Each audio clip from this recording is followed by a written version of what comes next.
अस्सलाम वालेकुम। Welcome to my YouTube channel Hamza Solutions. आज हम जिस वीडियो के बारे में बात करने वाले हैं वो बेसिकली हम एक जावा प्रोग्राम के बारे में बात करेंगे। एक जावा प्रोग्राम जिसमें हम एक कमांड लाइन इंटरफेस वाली गेम बनाएंगे और उस गेम का नाम है रॉक पेपर सीजर। हम सब ने अपने बचपन में ये गेम खेली होगी, रॉक पेपर सीजर। लेकिन आज जो है मैं कंप्यूटर को इस तरह से कोड करने वाला हूँ कि हम जो है कंप्यूटर के साथ ये गेम खेलेंगे। सबसे पहले तो इस गेम में क्या होगा कि जैसे ही हमारे पास ऐसा कॉम्बिनेशन बनता है जिससे हम दूसरे किसी भी चीज़ को क्रश कर सकते हैं, तो हमारे पास एक पॉइंट आएगा। और अगर कंप्यूटर हमारे किसी चीज़ को क्रश कर सकता है तो कंप्यूटर के पास एक पॉइंट आएगा।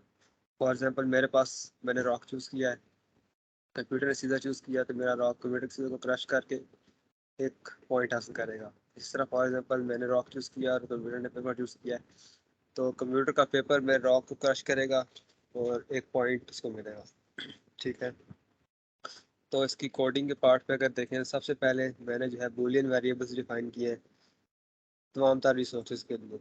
मेरे जो तीन रिसोर्सेज हैं, रॉक पेपर सीजर, इन तीनों को मैंने ट्रू किया क्योंकि इनिशियली मेरे पास सब अवेलेबल होंगे। इसी तरह से पीसी के लिए है, पीसी के लिए भी रॉक पेपर सीजर इनिशियली तीनों अवेलेबल होंगे। ठीक है, इनिशियली हमारे पास विनर डिसाइडेड फॉल्स है और स्कोर इनिशियल मैंने क्या रखे हैं, स्कोर माई ज़ीरो, स्कोर पीसी ज़ीरो, मतलब कि हम दोनों का स्कोर इनिशियली ज़ीरो है, जाहिर सी बात है। उसके बाद मैंने एक आई एन टी माई का बनाया वेरिएबल। ये वेरिएबल बेसिकली क्या है, ये वेरिएबल बेसिकली ये काम करेगा कि ये मेरी जो चॉइस होगी उसको रिकॉर्ड करेगा, मतलब कि मैं क्या चूज़ करना चाहता हूँ, रॉक पेपर या सीजर, ये उसको चेक करेगा। नेक्स्टली फिर हमने जो है एक लूप स्टार्ट किया। उस लूप में क्या चीज़ है, अब बेसिकली हम विनर डिसाइड किस बेस पे कर रहे हैं। विनर डिसाइड इस बेस पे हो रहा है, फॉर एग्जांपल मैंने कोई भी चीज़ चूज़ की, मैंने फॉर एग्जांपल रॉक चूज़ किया और कंप्यूटर ने सीजर चूज़ कर ली, तो मैंने उसके सीजर को क्रैश कर दिया। ठीक है, उसके बाद फिर मैंने पेपर चूज़ किया है और कंप्यूटर ने रॉक चूज़ किया है, मैंने उसके रॉक को भी क्रैश कर दिया। तो अब जो है मेरे पास दो पॉइंट्स हो चुके हैं। अब कंप्यूटर अपने एक रिसोर्स से मेरे बाकी तीनों रिसोर्स खत्म नहीं कर सकता, तो इसलिए मैं विनर डिक्लेयर हो चुका हूँ। तो इस गेम में विनर बेसिकली अगर मैथमेटिकली देखें तो आप तब डिक्लेयर होंगे जब आपके पास दो पॉइंट्स आ जाएंगे, वो उस केस में आप हार नहीं सकते आगे। तो वही मैंने यहाँ पे कंडीशन सेट की है, तो while score my is not equal to two, जब तक मेरा स्कोर टू नहीं हो जाता, पीसी का स्कोर टू नहीं होता, तब तक हम गेम चलाते रहेंगे, तब तक मेरे पास रिजल्ट नहीं आएगा। रिजल्ट हमारे पास तब आएगा जब हम दोनों किसी एक का भी स्कोर टू हो गया, तो ऑब्वियसली ये कंडीशन जो है एक में जीरो हो जाएगा, तो ये कंडीशन फॉल्स हो जाएगी, लूप एंड हो जाएगा। ठीक है, उसके बाद यहाँ पे मैं यूज़र को प्रॉम्प्ट कर रहा हूँ कि वो मुझे बताए कि वो रॉक चूज़ करना चाहता है, पेपर चूज़ करना चाहता है, सीजर चूज़ करना चाहता है। जीरो टाइप करेगा तो रॉक चूज़ होगा, वन टाइप करेगा पेपर, टू फॉर सीजर्स। यहाँ पे इनपुट हो रहा है और इनपुट के साथ ही मैंने यूज़र को प्रिंट कर दिया एक मैसेज कि आपने क्या चूज़ किया। उसके बाद फिर बारी है कंप्यूटर के चूज़ करने की। अब कंप्यूटर कैसे चूज़ करेगा, कंप्यूटर चूज़ ऐसे करेगा कि कंप्यूटर के लिए मैंने एक रैंडम नंबर जनरेट कराया है। उस रैंडम नंबर हमारे पास क्योंकि एक फ्लोटिंग पॉइंट नंबर के फॉर्म में आता है जो कि कम होता है वन से, इसको 10 से मल्टीप्लाई किया है ताकि ये हमारे पास एक प्रॉपर इंटीजर बन जाए। अब हमारे पास जो वैल्यूज रिक्वायर्ड है तो सिर्फ 0 1 2 है, रॉक पेपर सीजर पेपर। तो हम इसका 3 से मॉड ले लेंगे तो हमारे पास जो वैल्यूज आए वो 0 आए, 1 आए या फिर 2 आए। ये मैंने प्रॉम्प्ट कर दिया, मैंने बता दिया यूज़र को कि पीसी ने क्या चूज़ किया, कंप्यूटर ने क्या चूज़ किया। अगर 0 हमारे पास पीसी में वैल्यू आती है रैंडम नंबर्स के थ्रू, तो मतलब कंप्यूटर रॉक चूज़ किया है, 1 आती है तो पेपर, और अगर 2 आता है तो सीजर चूज़ किया। ठीक है,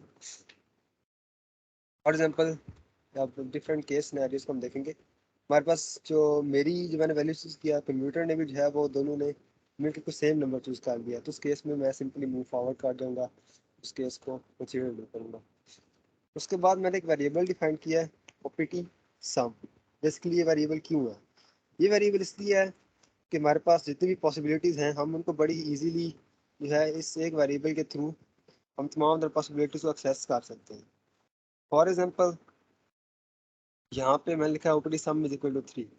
ये अब क्या केस है, ये अब ऐसा केस है कि फॉर एग्जांपल मेरी जो माई की वैल्यू है वो 1 है और जो पीसी की वैल्यू है वो 2 है, ठीक है। या फिर मेरी माई की वैल्यू 2 है, पीसी की वैल्यू 1 है।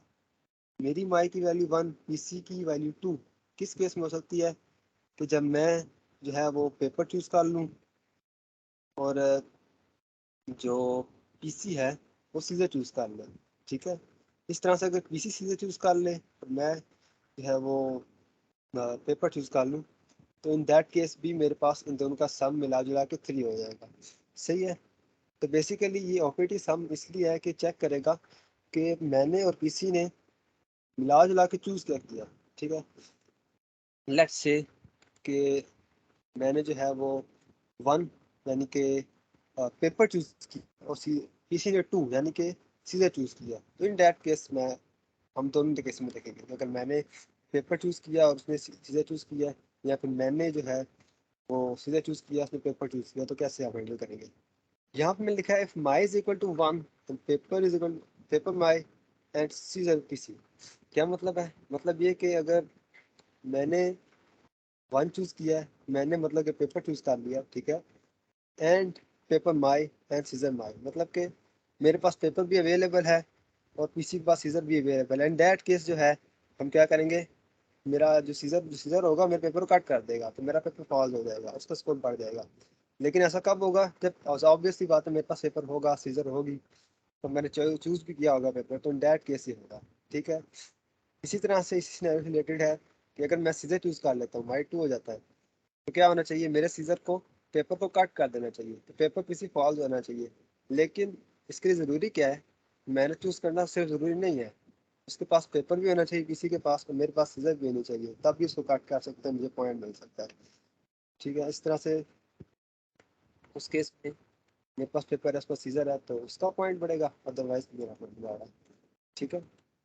भी अगली कंडीशन है, it says OPT sum is equal to 2। ये कब हो सकता है, 2 + 0 इज इक्वल टू 2, ठीक है। मतलब ये कि यहाँ तो मैं सीजर चूज कर रहा हूँ, पीसी रॉक चूज करे, या पीसी रॉक चूज करे, मैं सीजर चूज करूँ, in that case, in that scenario. तो अगर फॉर एग्जांपल मैं सीजर चूज करता हूँ, तो क्या होना चाहिए कि पीसी रॉक चूज करता है, तो पीसी का जो रॉक है मेरे सीजर को क्रश कर दे, मेरी सीजर खत्म हो जाए, फॉल्स हो जाए, तो पीसी का स्कोर +1 हो जाए। या फिर अगर मैं जो है वो रॉक चूज करता हूँ, तो मेरे रॉक को पीसी की सीजर खत्म कर देनी चाहिए, मेरा स्कोर प्लस कर देना चाहिए।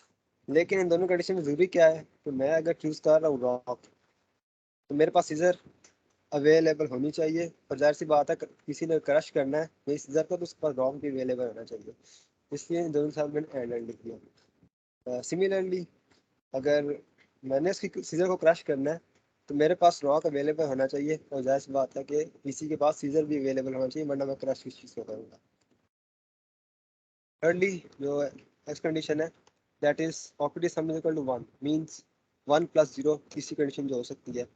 ये कब होगा, ये तब होगा या तो मैं 0 चूज करता हूँ, मींस मैं रॉक चूज करता हूँ, और पीसी 1 चूज करता है, मींस पीसी पेपर चूज करता है, ठीक है। मैं रॉक चूज करता हूँ, पीसी पेपर चूज करता है, तो क्या मतलब है, पीसी को मेरे रॉक को क्रश कर देना चाहिए, ठीक है। लेकिन ये कब हो सकता है कि जब मेरे पास रॉक हो तो पीसी के पास पेपर भी हो, जाहिर सी बात है, तब वो मेरे रॉक को क्रश करेगा और अपना स्कोर इंक्रीमेंट करवाएगा। इसी तरह से अगर मैं जो है वो रॉक सॉरी पेपर चूज करता हूँ और पीसी के पास रॉक अवेलेबल है, मेरे पास पेपर भी अवेलेबल है, सारी कंडीशन पूरी हैं, तो मैं क्या कर सकता हूँ कि पेपर की हेल्प से उसके रॉक को क्रश कर दूंगा। जब मैं उसके रॉक को क्रश कर दूंगा तो मेरा एक पॉइंट बढ़ेगा, ठीक है।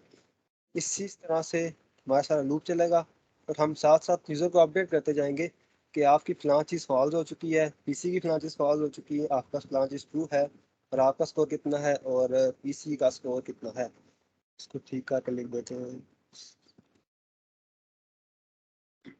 एट द एंड जब ये लूप एंड हो जाएगा, तो हम क्या करेंगे, हम चेक करेंगे अगर स्कोर किसका 2 है। अगर मेरा स्कोर 2 है तो मैं जीत गया, अगर मेरा स्कोर 2 नहीं है, पीसी का स्कोर 2 है, तो मैं हार गया। मैं इसका वर्णन करता हूँ ताकि आपको पता चले गेम कैसे चल रही है।